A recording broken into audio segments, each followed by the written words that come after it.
everyone, welcome to the Goopy Book Club. My name's Lizzie. We're going to be bringing you a new chapter of a well-known children's book every weekday, which you'll be able to find on YouTube and on our Instagram at 11 a.m.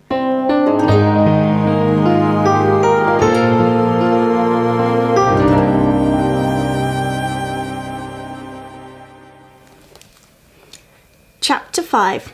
Back on this side of the door. Because the game of hide and seek was still going on, it took Edmund and Lucy some time to find the others. But when at last they were all together, which happened in the long room where the suit of armour was, Lucy burst out, "Peter, Susan, it's all true. Edmund has seen it too. There is a country and you can get to it through the wardrobe.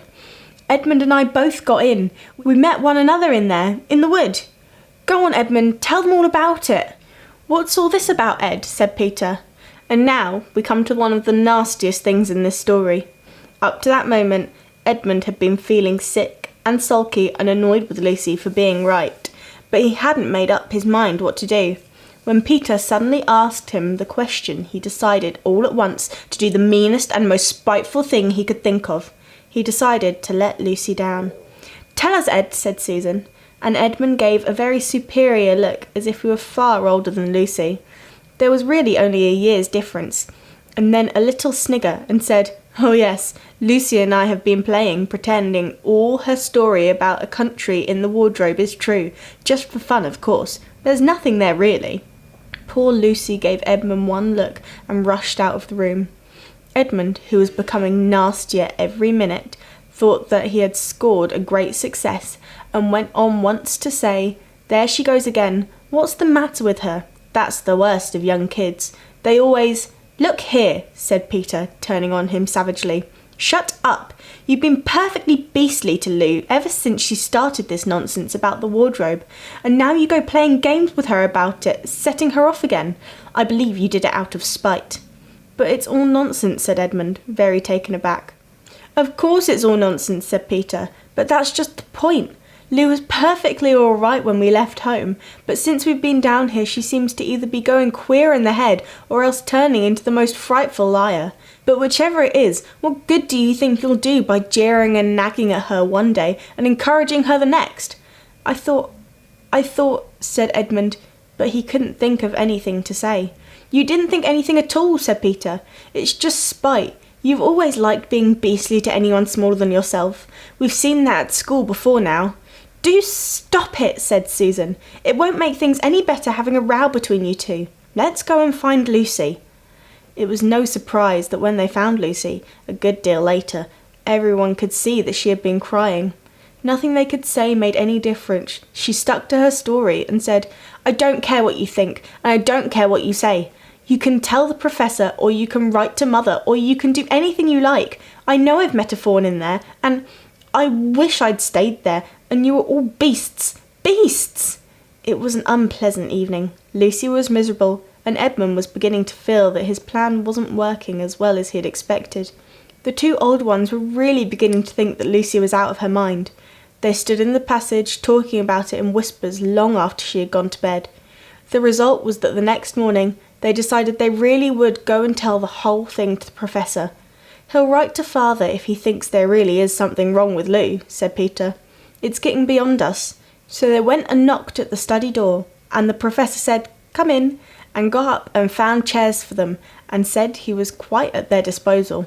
Then he sat listening to them, with the tips of his fingers pressed together and never interrupting, till they had finished the whole story. After that he said nothing for quite a long time. Then he cleared his throat and said the last thing either of them expected. "How do you know," he asked, "that your sister's story isn't true?" "Oh, but—" began Susan, and then stopped. Anyone could see from the old man's face that he was perfectly serious. Then Susan pulled herself together and said, "But Edmund said they had only been pretending." "That's the point," said the professor, "which certainly deserves consideration, very careful consideration. For instance, if you will excuse me asking the question, does your experience lead you to regard your brother or your sister as the most reliable? I mean, which is the more truthful?" "That's just the funny thing about it, sir," said Peter. "Up till now, I'd have said Lucy every time." "And what do you think, my dear?" said the professor, turning to Susan. "Well," said Susan, In general, I'd say the same as Peter, but this couldn't be true. All this about the wood and the fawn. That is more than I know, said the Professor. And a charge of lying against someone whom you have always found truthful is a very serious thing. A very serious thing indeed. We were afraid it mightn't even be lying, said Susan. We thought there might be something wrong with Lucy. Madness, you mean, said the Professor quite coolly. Oh, you can make your minds easy about that. One has only to look at her and talk to her to see that she is not mad. But then, said Susan, and stopped. She had never dreamed that a grown-up would talk like the Professor, and didn't know what to think. Logic, said the Professor half to himself. Why don't they teach logic at these schools? There are only 3 possibilities. Either your sister is telling lies, or she is mad, or she is telling the truth. You know she doesn't tell lies, and it is obvious that she is not mad. For the moment, then, and unless any further evidence turns up, we must assume that she is telling the truth. Susan looked at him very hard, and was quite sure from the expression on his face that he was not making fun of them. But how could it be true, sir? Said Peter. Why do you say that? Asked the Professor. Well, for one thing, said Peter, if it was real, why doesn't everyone find this country every time they go into a wardrobe? I mean, there was nothing there when we looked. Even Lucy didn't pretend there was. What has that got to do with it? Said the Professor. Well, sir, if things are real, they're there all the time. Are they? Said the Professor, and Peter did not know quite what to say. But there was no time, said Susan. Lucy had no time to have gone anywhere. Even if there was such a place, she came running after us the very moment we were out of the room. It was less than a minute, and she had pretended to have been away for hours. That is the very thing that makes her story so likely to be true, said the Professor. If there really is a door in this house that leads to some other world, and I should warn you that this is a very strange house, and even I know very little about it. If, I say, she had gone into another world, I should not be at all surprised to find that the other world had separate time of its own, so that however long you stayed there, it would never take up any of our time. On the other hand, I don't think many girls her age would invent that idea for themselves. If she had been pretending, she would have hidden for a reasonable time before coming out and telling her story. But do you really mean, sir, said Peter, that there could be other worlds, all over the place, just around the corner, like that? Nothing is more probable, said the Professor, taking off his spectacles and beginning to polish them, while he muttered to himself, I wonder what they do teach them at these schools. But what are we to do? Said Susan. She felt that the conversation was beginning to get off the point. My dear young lady, said the Professor, suddenly looking up with a very sharp expression at both of them. There is one plan which no one has yet suggested, which is well worth a try. What is that? Said Susan. We might all try minding our own business, said he, and that was the end of that conversation. After this, things were a good deal better for Lucy. Peter saw to it that Edmund stopped jeering at her, and neither she nor anyone else felt inclined to talk about the wardrobe at all. It had become a rather alarming subject, and so, for a time, it looked as if all the adventures were coming to an end. But that was not to be.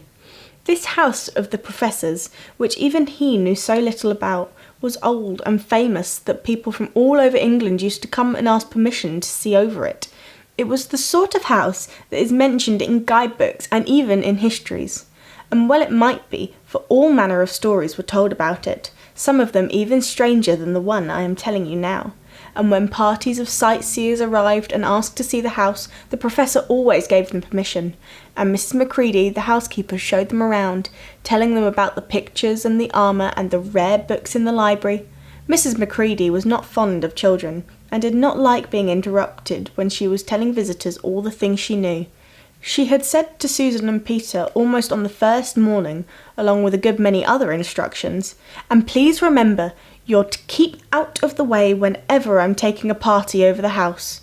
Just as if any of us would want to waste half the morning trailing around with a crowd of strange grown-ups, said Edmund, and the other 3 thought the same. That was how the adventure began for the second time. A few mornings later, Peter and Edmund were looking at the suit of armour and wondering if they could take it to bits, when the 2 girls rushed into the room and said, Look out, here comes the Macready and a whole gang with her. Sharp's the word, said Peter, and all 4 made off through the door at the far end of the room. But when they had got out into the green room and beyond it into the library, they suddenly heard voices ahead of them and realised that Mrs. Macready must be bringing her party of sightseers up the back stairs instead of the front stairs as they had expected. And after that, whether it was they had lost their heads or that Miss Macready was trying to catch them, or that some magic in the house had come to life and was chasing them into Narnia, they seemed to find themselves being followed everywhere, until at last Susan said, "Oh, bother those trippers. Here, let's go into the wardrobe room till they've passed. No one will follow us there." But the moment they were inside, they heard voices in the passage, and someone fumbling at the door. And then they saw the handle turning. "Quick," said Peter, "there's nowhere else," and flung open the wardrobe. All four of them bundled inside it, and sat there panting in the dark. Peter held the door closed, but did not shut it, for of course he remembered, as every sensible person does, that you should never shut yourself up in a wardrobe. That's it for today, and I'll see you again tomorrow. Bye-bye.